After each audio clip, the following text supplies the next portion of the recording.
The mahogany dining table at my parents' house had always been the stage for family announcements. Today was no different, except I was the only one who knew the real script. "Marcus, we need to discuss your office building," Uncle Robert announced, cutting into his turkey with the same authority he used to run the family's failing construction business. The family's been talking. I kept eating quietly, watching steam rise from my mother's famous mashed potatoes. Around the table sat the entire Thompson clan. Uncle Robert and Aunt Sarah, their 3 kids with their spouses, my parents, and my older sister Jennifer with her husband. "The space is clearly too big for your little software company," Uncle Robert continued. "What is it, Monty people, in a 12-story building downtown?" 23, I corrected softly, taking another bite. My cousin Brad snickered. 23 people rattling around in 200,000 square feet. It's embarrassing, really. I'd heard this tone before. 3 years ago when I left the family construction business to start my own company. "A waste of your engineering degree," Dad had said. "Software is for kids in basements." Uncle Robert cleared his throat. "We've come up with the perfect solution. The family's converting your office building into apartments. We'll take the top 3 floors, penthouses, obviously. Your parents get the 8th floor, Jennifer and Tom the 7th. I glanced at my watch. 6:58 p.m. Right on schedule. "And you can keep the 2nd floor for your little startup," Brad added generously. "More than enough space." My sister Jennifer nodded enthusiastically. "It's perfect. The building's in the best part of downtown. Tom and I have already started planning our renovation." I took a sip of water, remembering the day 3 years ago when I'd walked away from Thompson Construction. Uncle Robert had called a family meeting to announce Brad as the new CEO, bypassing me despite my MBA and 5 years of modernizing their systems. "The construction business is about relationships," Uncle Robert had declared, "not computers and algorithms." What they never understood was that I agreed completely. Business was all about relationships. They just didn't know which relationships I'd been building. "We'll need to start construction next month," Uncle Robert continued, spreading blueprints across the dinner table. "I've already talked to city planning." The doorbell rang. My mother frowned. "Who could that be at this hour?" "That would be my executive assistant," I said quietly. I asked her to bring some papers when she finished at the office. "Executive assistant." Brad laughed. "For 23 people." The dining room door opened and Sarah Chen walked in, impeccable in her tailored suit despite the late hour. "I apologize for interrupting dinner, Mr. Thompson, but you asked for these documents by 7 p.m. I nodded, taking the leather portfolio she offered. "Perfect timing, Sarah. Please join us. This concerns you too." "Marcus," my father warned, "this is a family discussion." "Oh, I agree completely," I said, opening the portfolio. "Sarah, would you mind giving everyone the news you just received?" She smiled professionally. "Of course, sir. As of 6:45 p.m. today, Thompson Construction's board of directors approved the acquisition offer. Standard Dynamics now owns 51% of the company's shares." The room went silent. "What acquisition?" Uncle Robert demanded. "What is she talking about?" I laid out the first document. 3 years ago when I left, I started buying Thompson Construction shares through various holding companies. The board members were quite happy to sell, especially after the Porter Project disaster. Brad's face went pale. The Porter Project, his first major decision as CEO, Bulls had cost the company millions. "That's impossible," Uncle Robert sputtered. "We would have known." "Would you?" I spread out more papers. "Like you knew about the shell companies buying up all the prime downtown real estate, or the technology firm that's been acquiring your competitors." Jennifer grabbed one of the documents. "Standard Dynamics, that's your little software company. Actually, Standard Dynamics is just one division." I corrected. "The parent company, Phoenix Enterprises, owns 37 companies now, including that little 12-story building downtown, which, by the way, houses our corporate headquarters and 400 employees across 8 floors. My father's hands were shaking as he picked up another document. "These numbers, billions. Phoenix Enterprises is now the largest private employer in the city," Sarah added helpfully. "The announcement goes public tomorrow morning." Uncle Robert's face had turned an interesting shade of purple. "This is some kind of trick. You can't possibly have built a multi-billion-dollar company while you thought I was failing." I smiled. "That was rather the point, Uncle Robert. You taught me well." Business is about relationships and appearances. I turned to my mother, whose mashed potatoes had gone cold. Remember last year when you insisted I needed a real job and set up that interview with your friend's accounting firm? I had to reschedule because of a dentist appointment. You were presenting to our investors that day. Sarah supplied. The Quantum Computing Initiative, $2 billion in funding. Brad slumped in his chair. The Porter Project, you knew it would fail. No, I corrected. I knew you would fail. There's a difference. I just made sure to be there to pick up the pieces. My sister found her voice. But what about our apartments? The renovation plans? About that. I pulled out one final document. The building is being renovated into the new Standard Dynamics Technology Center. 10 floors of cutting-edge research facilities, a quantum computing lab, and yes, some executive housing. Though not quite how you planned it. Uncle Robert stood up, his chair scraping against the floor. Now see here, please sit down, I said quietly. Sarah, would you mind sharing the other news? She nodded. The board also approved your removal as CEO of Thompson Construction, effective immediately. Mr. Thompson will be assuming direct control tomorrow morning. You can't do this, Uncle Robert whispered. Actually, I can, and I am. I stood up, straightening my jacket. The company's bleeding money. The safety protocols are outdated and the corporate culture is toxic. Starting tomorrow, things change. And what about us? My father asked. That depends. I gathered the documents back into the portfolio. I'm offering everyone here a choice. You can join the new organization, starting at entry-level positions, learning the business properly this time. Or you can take very generous severance packages and retire. Brad jumped up. This is ridiculous. I'm calling our lawyers. Already taken care of. Sarah interrupted smoothly. They were served with the papers an hour ago. They've advised accepting the terms. I checked my watch again. The press conference is at 9 a.m. tomorrow. I'd appreciate your decisions by 8. Sarah will be available all night to answer questions and process paperwork. My mother's voice was small. But where will we live? That's the interesting part, I said, heading for the door. You see, I don't just own the office building. Phoenix Enterprises bought this house last year when Dad refinanced, and the vacation homes, and Brad's condo, and Uncle Robert's golf club. The silence was deafening. Don't worry, I added, pausing at the door.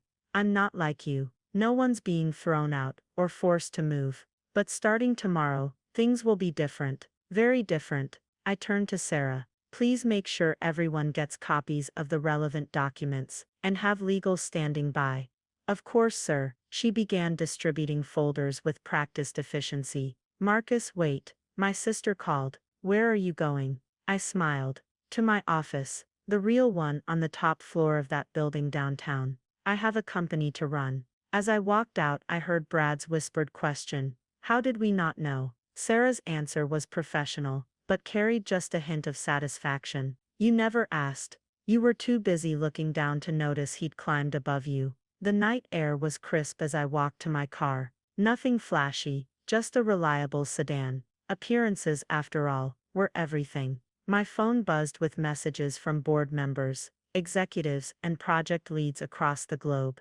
The real work was just beginning. Tomorrow everyone would know about Phoenix Enterprises and its meteoric rise. They'd learn about the technological innovations, the strategic acquisitions, the billions in revenues. But tonight, for just a few more hours, I was still the failure who'd walked away from the family business to chase a dream. I smiled as I started the engine. Sometimes the best revenge isn't serving a cold dish. It's letting them serve it to themselves, while you build an empire right under their noses. The city lights twinkled as I drove downtown, past buildings that now belong to my company, past streets where tomorrow's news would echo. In my rearview mirror, I could see my parents' house growing smaller, still lit up like a stage where the final act of one play had just ended. But for me, it was just the beginning. At the office, the security guard nodded respectfully as I walked in. He'd always known who I really was. The elevator rode smoothly to the top floor, where teams of developers and executives were still working, preparing for tomorrow's announcement. I walked past the glass-walled conference rooms, where strategy sessions had planned this very evening, past the quantum computing lab that would revolutionize the industry, past the offices where we'd quietly bought up companies, while their owners thought we were just another startup. My corner office overlooked the city, lights twinkling like stars fallen to earth. On my desk, beside advanced prototype devices and confidential files, sat a single framed photo. The day I left Thompson Construction, everyone's faces were disappointed, judgmental. They thought they were watching me walk away from success. They didn't realize they were watching me walk toward it. Sarah appeared in the doorway. Your family is still at the house. Your uncle is vocal. Let him be, I said, turning to the window. Tomorrow he can be vocal to the board, if he chooses to stay. And if he doesn't, then he can be vocal to his retirement fund managers. I smiled at her reflection in the glass. How many times did they call me a failure, Sarah? I stopped counting at 312, sir. She'd been keeping track since the beginning, another detail they'd missed. And now they know. She paused. Was it worth the wait? I watched a plane taking off from the airport, rising above the city where I'd built my empire in secret. Ask me tomorrow, after they've had time to really understand what happened, after they realize that every dismissive word, every condescending gesture, every helpful suggestion about getting a real job, it all just helped me stay invisible while I built this. The press conference is prepared, she reported. All major networks will carry it live. Perfect. I turned back to my desk, to the contracts and proposals that had built this moment. Let's give them something to talk about. As Sarah left, I opened my laptop to review the morning's announcements. Acquisitions, innovations, expansions. The carefully crafted story of a company that had grown in the shadows, ready to step into the light.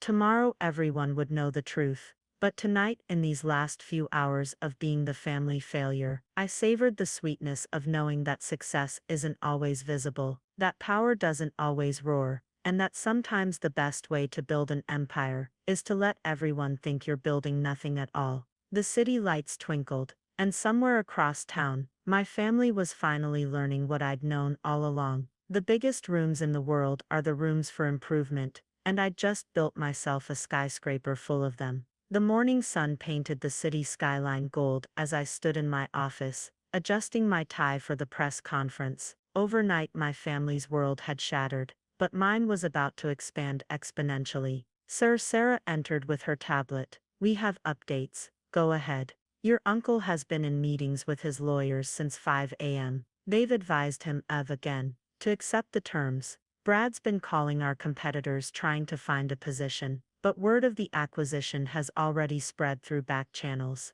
I nodded, watching the morning traffic flow beneath my window. And my parents? Your mother called 4 times asking if you'll still come to Sunday dinners. Your father hasn't said a word since last night. She paused. Jennifer and Tom are waiting in the lobby. They want to talk before the press conference. Of course they did. Jennifer had always been the practical one, quick to spot which way the wind was blowing. Send them up. And Sarah, make sure legal is present. 10 minutes later, Jennifer and Tom sat across from me in the conference room, their expressions a mix of awe and calculation as they took in the sweeping city views and state-of-the-art technology surrounding them. This is impressive, Jennifer admitted, running her hand along the polished conference table. All this time we thought. That's rather the point, isn't it? I replied, noting how Tom's eyes kept darting to the stock tickers scrolling across the wall screens. What can I do for you? Jennifer leaned forward.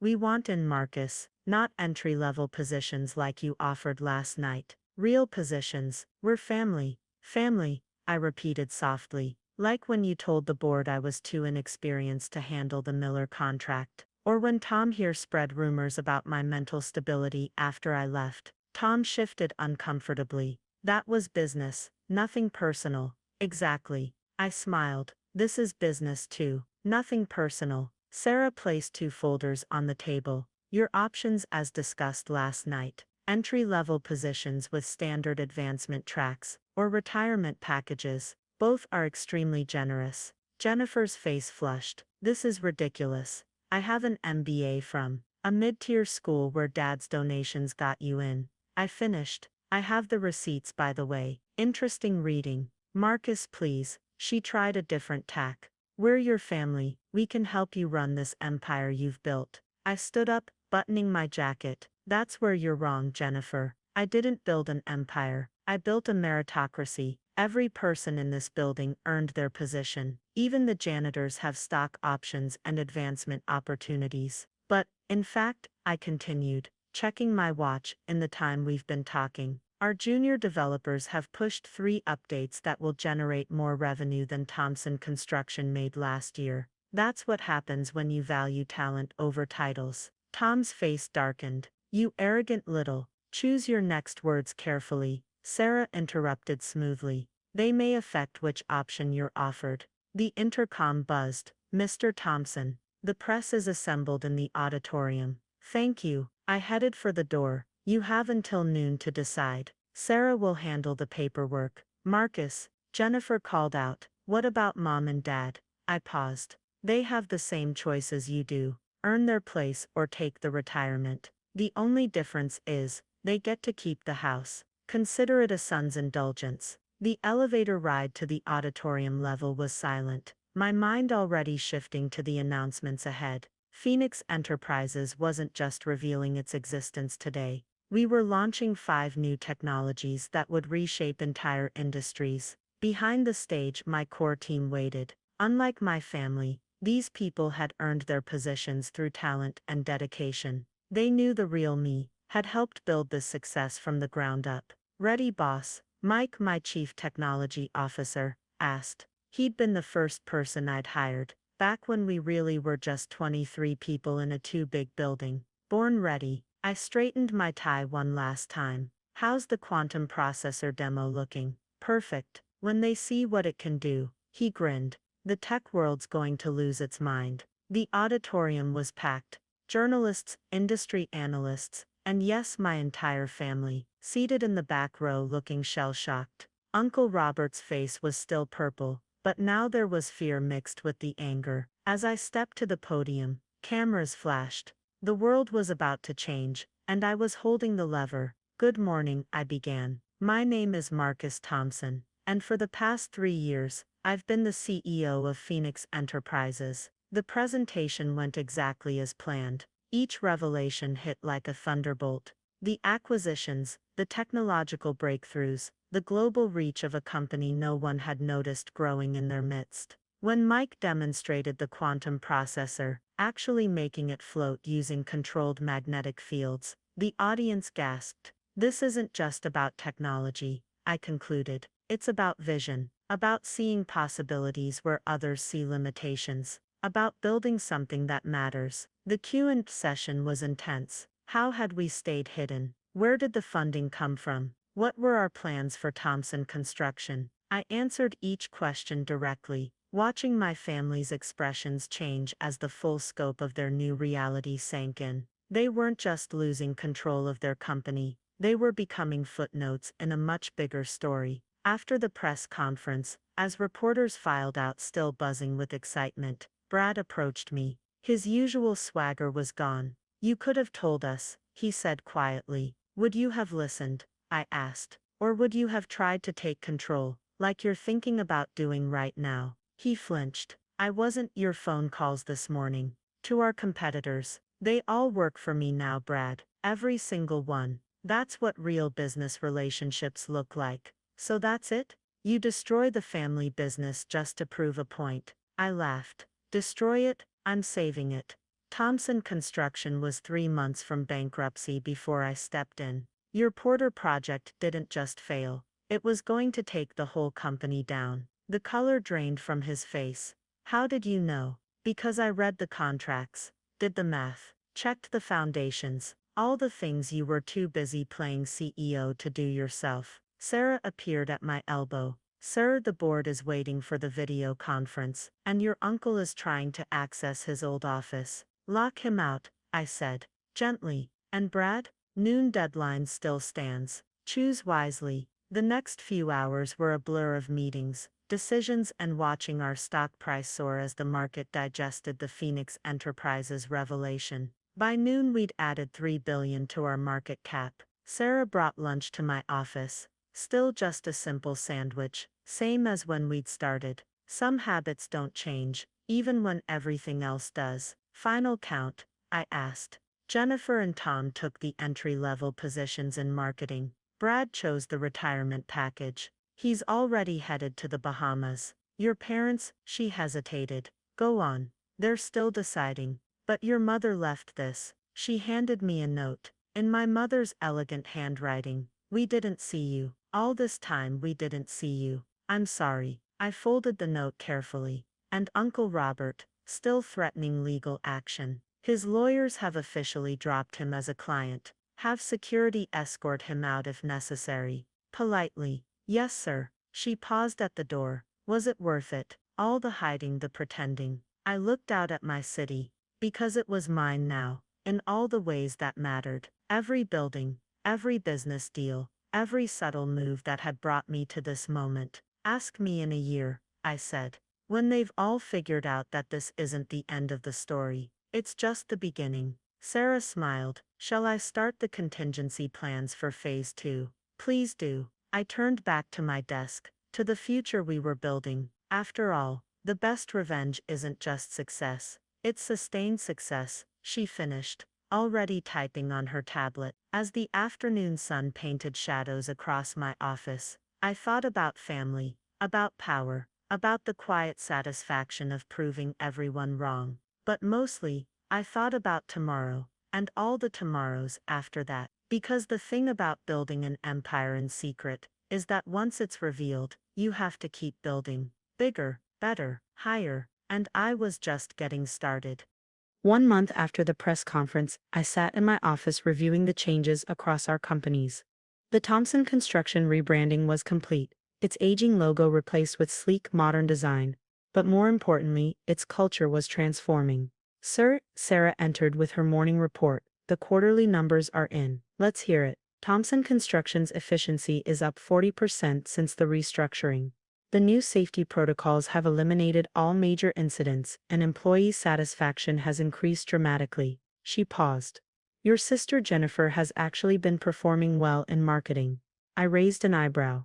Really, she's completed all entry-level certifications ahead of schedule. Her team leader recommends early promotion consideration. Interesting. I leaned back. And Tom? Less stellar. 3 warnings for attempting to bypass standard procedures. He still thinks his connection to the family should earn him special treatment. Issue a final warning. Family or not, the rules apply to everyone. My phone buzzed. A text from my mother. Sunday dinner.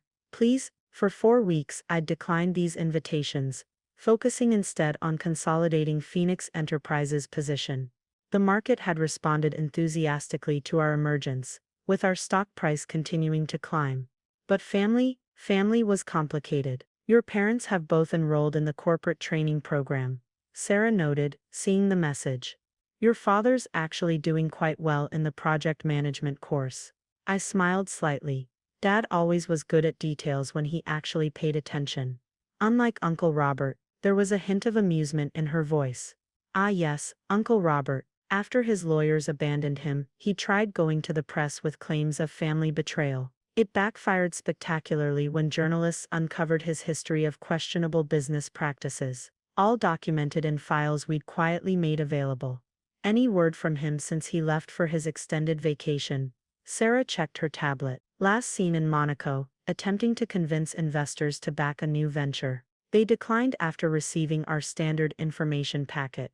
I nodded. The packet, a detailed history of Thompson Construction's near collapse under his leadership, had become quite useful in certain circles. Sir, Sarah hesitated. About your parents. Yes, they've completed every task we've assigned. Attended every training. Your mother's even mentoring some of the junior staff on client relations. I stood and walked to the window. The city stretched out below, a testament to careful planning and patient execution. But family required a different kind of strategy. Scheduled dinner for Sunday, I decided. Not at their house, neutral ground. The private room at Laurent's. Yes, sir. Just your parents.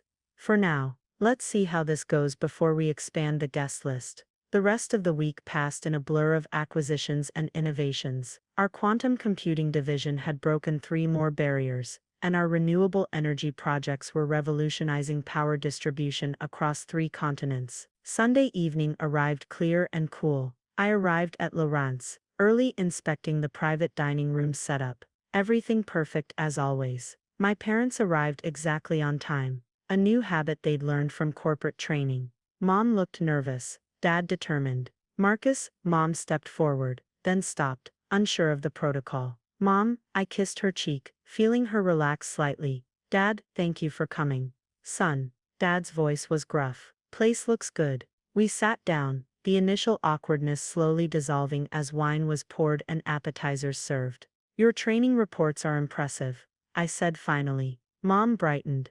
The young people in my department.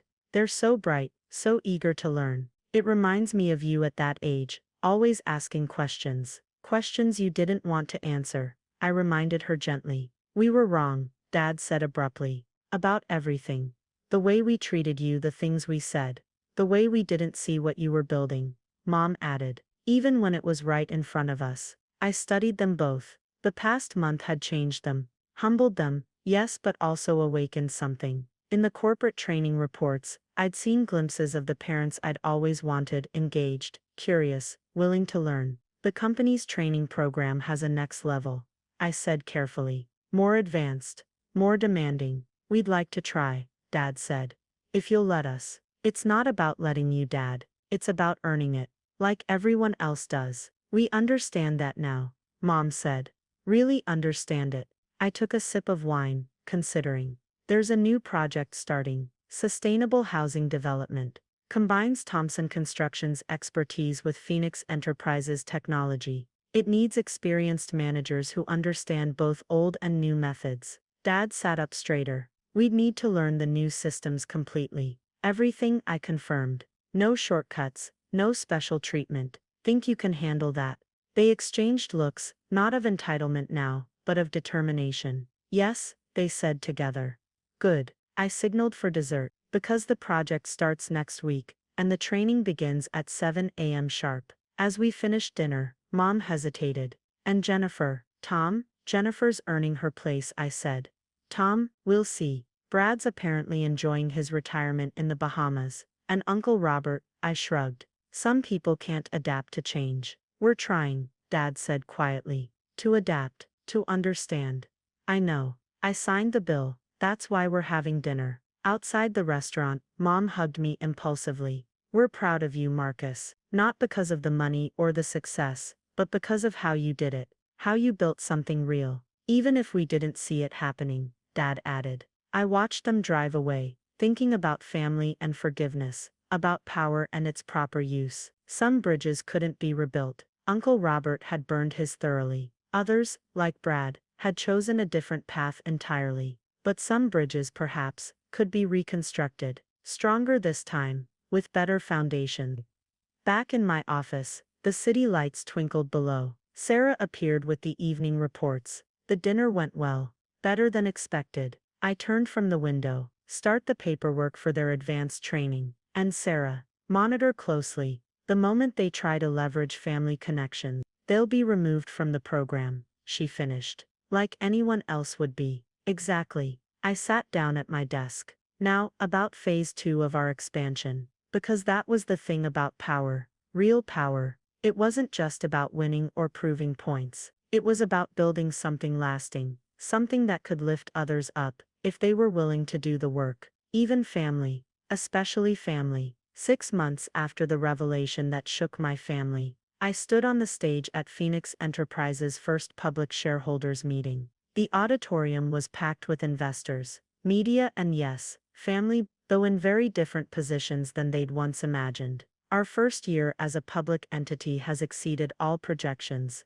I announced. Thompson Construction, under its new management, has become the industry leader in sustainable development. Our quantum computing division has revolutionized data processing, and our global reach now extends to 43 countries. In the front row, my parents sat quietly proud, not as entitled family members, but as successful project managers who'd earned their positions. Mom's sustainable housing initiative had won international awards, while Dad's integration of traditional construction methods with cutting-edge technology had created a new industry standard. Jennifer sat with her marketing team, taking notes. She'd risen to department head through genuine merit, surprising everyone. including herself. Tom, unfortunately, hadn't made it.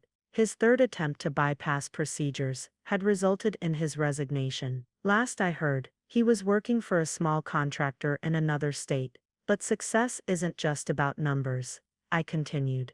It's about legacy, about building something that lasts. My gaze swept the audience, pausing briefly on Uncle Robert's empty seat. He'd finally stopped trying to undermine the company after his last venture failed spectacularly. Now he lived quietly on his retirement package, a cautionary tale about the price of pride. Today I'm announcing the Phoenix Foundation, I revealed. A $5 billion initiative to support innovation, education, and sustainable development worldwide. Because true success isn't just about building wealth, it's about building futures. The applause was thunderous. Sarah, now my chief operations officer, gave me a subtle thumbs up from the side stage. She'd helped design the foundation's structure, ensuring it would remain true to our meritocratic principles. After the meeting, during the reception, my mother approached me, no longer nervous or apologetic. She carried herself with the confidence of someone who knew her worth.